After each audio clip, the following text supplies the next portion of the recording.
finna get right to it. We've all heard about the Usada drug test and how Bob Aaron's been screaming that the last blood test they took was 18 days prior to the fight because results he got back. The Usada um, drug testing committee had, they released the blood test results for Shane Mosley and Floyd Mayweather, and it has the dates and everything else. Floyd Mayweather gave blood and urine March 22nd, April the 1st, April 13th, and then May 1st after the fight. They gave urine on April the 3rd, April 6th, April 21st, and April 24th. Shane Mosley results. He gave blood and urine March 23rd, March 31st, April 12th, and then May 1st after the fight. He gave urine only on March 29th, April 7th, and April 20th, and I believe April 26th, and that's it. Now, that means it's been 18 days before the fight when they gave blood. But this is what Travis Tiger said. You know who that guy is? He's the chief executive officer, CEO of the USADA, and he believes putting 14 days is a bad idea. And this is his quote. He said, "They totally missed the point.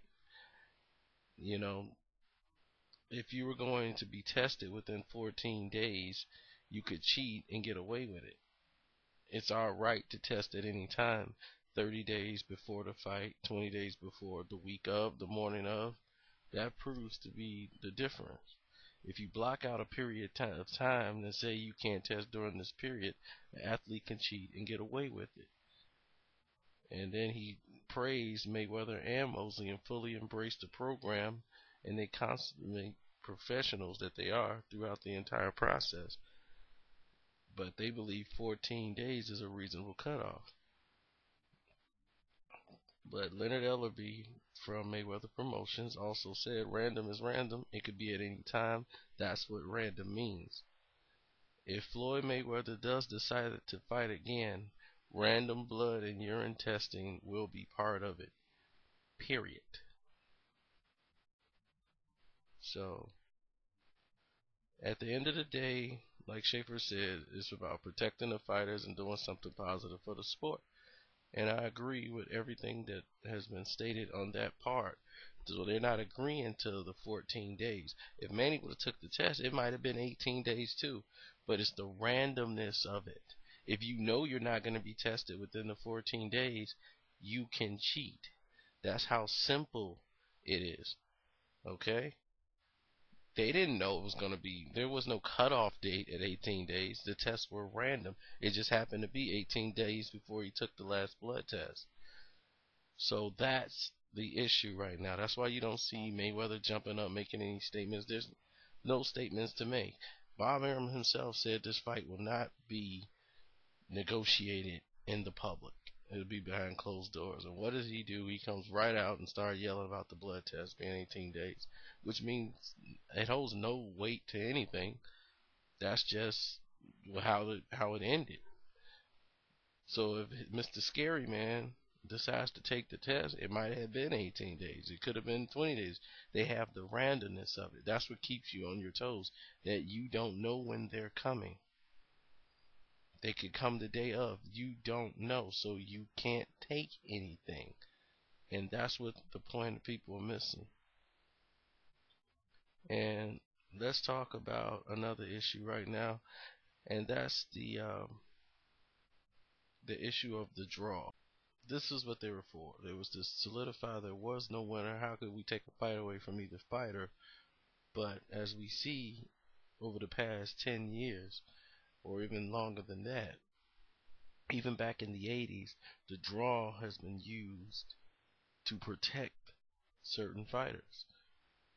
And the money is in the rematch of the draw. Sometimes you don't see a rematch. It's been used to get people out of fights. And once there's sports betting involved, the draw is used to protect. Now, over the years that we've seen draws, I don't know if you can go back in time and say, okay, yeah, that they had that right. That fight was a draw. We rarely could say a fight was a draw. Normally, when we see a draw, someone got robbed or it was an unjust decision. There was clearly a winner and loser in the fight. In the fights that we believe should be draws, we've seen controversial victories.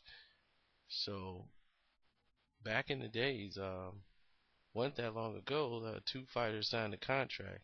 I wish I could remember their names off the top of my head, but they signed contracts to fight 13 rounds,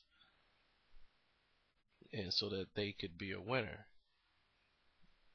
within the rounds, and it wouldn't be a draw because their first fight ended in a controversial draw. So I'm gonna ask you, the fans, what do you think about should there be 13 rounds to eliminate a draw? But people don't understand you can still have a draw even with 13 rounds. It's just that if there's a 10-8 round or 10-7, depends on the pointing system, but it lessens the chances of a draw when you have if you're scoring on a 10-9 system. So it would prevent a lot of draws, but we don't really have a lot of draws because that's what people don't understand. So with there not being a lot of draws, do we really need the 13 rounds, or would the 13 rounds be suffice? So that's the question I want to ask to the boxing fans and the boxing public out there. And yes, Karceno Strikes Back is back. For those who've been asking me to do another one, sometimes it's just time consuming, and it's a lot easier just to do these other videos. But yeah, I'll do some more. They might not be titled unless you actually go and watch the videos. Because some people, they see Karceno Strikes Back and they don't look at the numbers. They just like, I've seen this already, and just go to something else. Until I send it to him, he's like, oh man, this was on here. I didn't even know it was on here. But come next week, I should have something new for everybody.